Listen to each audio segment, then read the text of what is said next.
বিয়ের অনুষ্ঠানে গিয়ে বিয়ে হয়ে যাবার ঘটনা অনেক আছে, কিন্তু বিয়ের অনুষ্ঠানে না গিয়েও বিয়ের ঘটনা বিরল। সেরকমই এক বিরল ঘটনা ঘটল শিশিরের সঙ্গে। শুরু থেকে বলি। শিশির সেদিন বন্ধুদের সঙ্গে জম্পেস পার্টি করে বাড়ি ফিরল। ফিরতে ফিরতে রাত প্রায় 12টা। ঘরে ফিরেই দেখলো ওর ছোট ভাই তুষার সারা ঘরে পায়চারি করছে। শিশিরকে দেখেই তুষার ব্যস্ত গলায় বলল, বাবা ফোন করেছিল, এক্ষুনি যেতে হবে। শিশির হাই তুলে বলল, সাবধানে যাস। আমাকে না, আমাদেরকে, মানে তুইও যাবি। আমি গিয়ে কি করব? সে আমি কি জানি, বাবা তোকে নিয়ে যেতে বলেছে। শিশির অতটা পাত্তা দিল না, বলল, বাবাকে বলে দে যে আমার পেট খারাপ, খুব খারাপভাবে ডিসেন্ট্রি হয়েছে। তুষার কোনো কথা বলল না। বাবাকে ফোন করে বলল, হ্যালো বাবা, শিশির নাকি খুব খারাপ ভেবে ফিলিং হচ্ছে। শিশির লাফ দিয়ে উঠে বসলো। তুষার ফোনটা বাড়িয়ে দিয়ে বলল, নে বাবার সঙ্গে কথা বল। শিশির কটমট চোখে তুষারের দিকে তাকালো। ফোন কানে নিয়ে মিনমিনে গলায় বলল, হ্যালো বাবা। ফোনের ওপাশ থেকে বাবা গম্ভীর গলায় বলল, তোমার কি হয়েছে? শিশির আমতা আমতা করে বলল, না মানে ওই কিছু না। যাই হয়ে যাক না কেন, কাল সকালের মধ্যে এখানে যেন তোমাকে পাওয়া যায়। আর্জেন্ট কিছু? বাবা আগের মতোই গম্ভীর গলায় বলল, কেন, তুমি কি খুব ব্যস্ত নাকি? না না। তাহলে এরপর যা কথা বলবো সেটা সাক্ষাতে বলবো। আমাকে কি আরো ফোন করতে হবে? না। শিশির ফোনটা কেটে তুষারকে জিজ্ঞেস করলো, ঘটনা কি? আমি জানি না, আমাকে যা বলা হয়েছে আমি তাই করেছি। মাকে একটা ফোন করে তো দেখতে পারিস। করে লাভ নেই, মাও কিছু বলবে না। শিশির এক রাশ বিরক্তি নিয়ে রেডি হতে গেল। রেডি হতে সময় নিল 45 মিনিট। তুষার রেগে বলল, আজও এত সময় নিয়ে রেডি হতে হলো? শিশির জবাব দিল না। ফ্রিজ থেকে কোল্ড ড্রিঙ্কসের বোতল বের করে বলল, এই যে বাপের চামচা, বেশি ভেজর ভেজর করিস না, এরপর লেট হলে কিন্তু আমি কিছু জানি না। তুষার আর কথা বাড়ালো না। গাড়িতে উঠে বসলো। ওদের নিজেদের গাড়িটা বাবা মা নিয়ে গেছে। এই গাড়িটা ভাড়ার গাড়ি, বাবাই ম্যানেজ করে দিয়েছে। বাবা মা গেছে ওদের এক দুঃসম্পর্কের আত্মীয়ের বিয়েতে। আত্মীয় বললে ভুল হবে, বাবার ব্যবসা দেখাশোনা করেন শফিকুল নামের এক ভদ্রলোক। শফিকুল চাচার বড় মেয়ের বিয়েতে গেছেন। ওদের দুজনের যাবার কথা থাকলেও শেষ মুহূর্তে দুজনের কেউই আর যেতে পারল না। এখন এভাবে তাড়া দিয়ে নেবার ব্যাপারটা দুজনের কেউই অতটা সিরিয়াসলি নিল না। দুজনের কেউই বুঝতে পারল না যে ওখানে ওরা গেলে ঠিক কী অঘটন ঘটতে পারে। দীর্ঘ 6 ঘন্টা জার্নির পর ওরা গন্তব্যে পৌঁছলো। গ্রামের নাম দুর্গাপুর। দুর্গাপুর বাজারে শিশিরদের গাড়িটা থামলো। বাবা এখানে এসে গাড়ি থামাতে বলেছে। তুষার ফোন করে জানালো যে ওরা পৌঁছে গেছে। মিনিট 3 পর অল্প বয়সী এক ছেলে এসে বলল, আপনারা কি শিশির আর তুষার ভাইয়া? শিশির গাড়ির ভিতরে বসা ছিল। নিজের নাম শুনে ছেলেটার দিকে তাকালো। ছেলেটা বেশি বড় না, কলেজে পড়ে বোধহয়। তুষার গাড়ির বাইরেই ছিল। ও বলল, হ্যাঁ, বাবা পাঠিয়েছেন। জি, আসলে আমাদের বাড়িটা একটু ভেতরে, তো তাই চিনতে আপনাদের অসুবিধা হবে বলে পাঠিয়েছেন। আচ্ছা। ছেলেটা ড্রাইভারের পাশে বসলো। তুষার বলল, তোমার নাম কি? আমার নাম ইমন। আমি বিন্তিয়াপুর ছোট ভাই। বিন্তিকে তুষার বা শিশির কেউই চেনে না। শিশির যদিও ছেলেটার কথা মনোযোগ দিয়ে শুনছে না, ওর সকল মনোযোগ এখন মোবাইলের স্ক্রিনে। গতকাল ঝুম্পা একটা রিলস ভিডিও আপলোড করেছে, সেটাই লাইক কমেন্টের বন্যা বয়ে গেছে। ঝুম্পার সঙ্গে ওর 33 নম্বর ব্রেকআপ হয়েছে পরশুদিন। এখনও ও ঝুম্পার ব্লক লিস্টে আছে। মিনিট 10 মধ্যে বাড়িতে পৌঁছে গেল। এই বাড়ির বড় মেয়ের আজ বিয়ে। বাড়িটাকে ভালো করে সাজানো হলেও মনে হলো বাড়িটা কেমন মরা মরা, যেন খুব খারাপ কিছু ঘটে গেছে। বিয়ে বাড়িতে গান বাজনা কিচ্ছু নেই। উঠোনের এক পাশে বাবুর্চিরা রান্নার ঝামেলায় সামলাচ্ছে, কিন্তু তাদের মধ্যেও কোনো তাড়া নেই। ওরা বাড়ির সামনে এসে দেখতে পেল বাবা মা দুজনে দাঁড়িয়ে আছে। মায়ের মুখটা কালো হয়ে আছে। বাবার উপর যখন রেগে যায় তখন এই অবস্থা হয়। তুষার এসে মাকে জিজ্ঞেস করলো,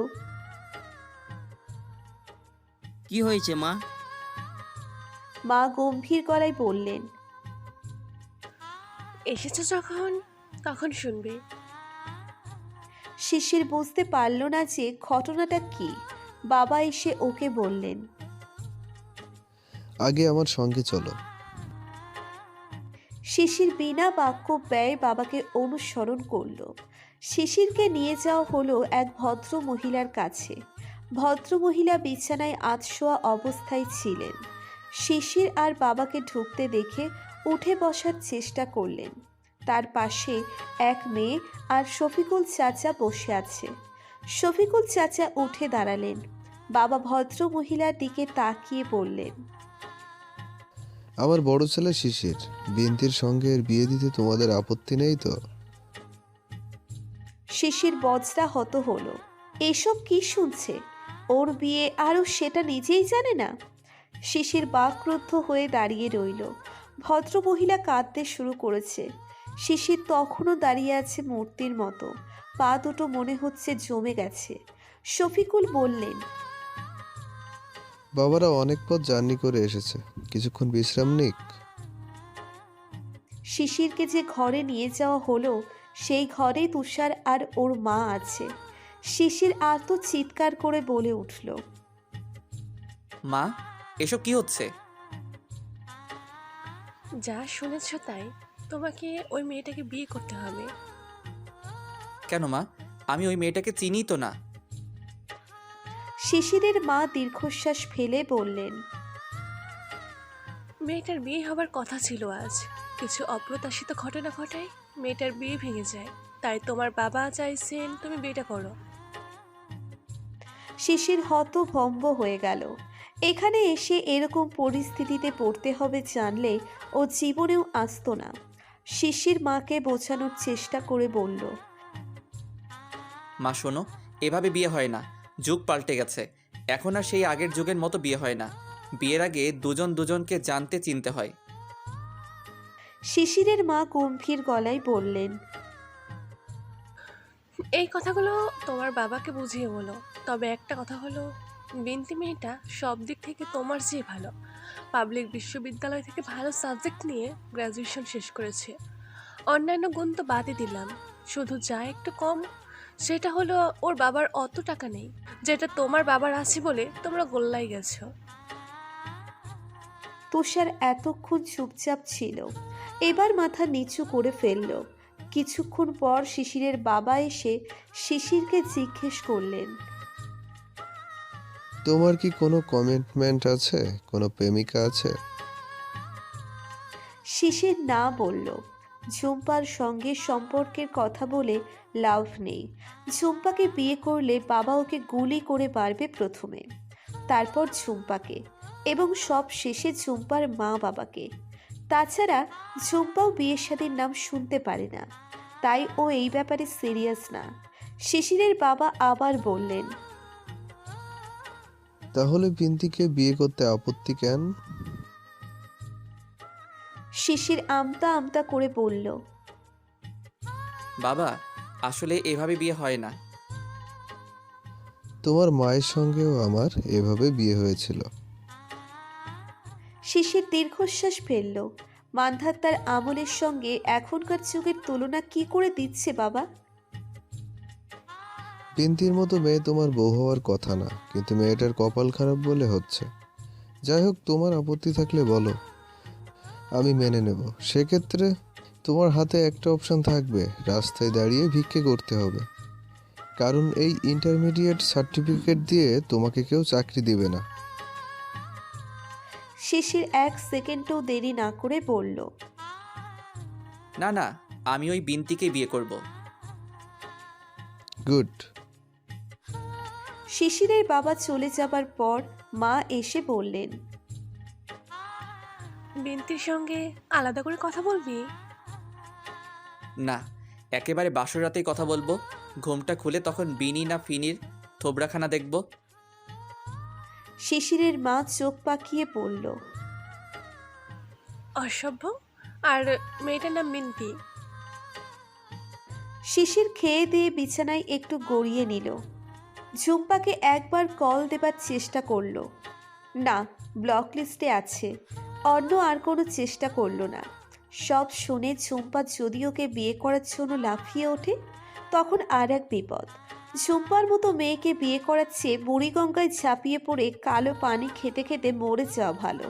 তার চেয়ে ওই বিনেই ভালো। তুষার ছুটতে ছুটতে এসে বলল,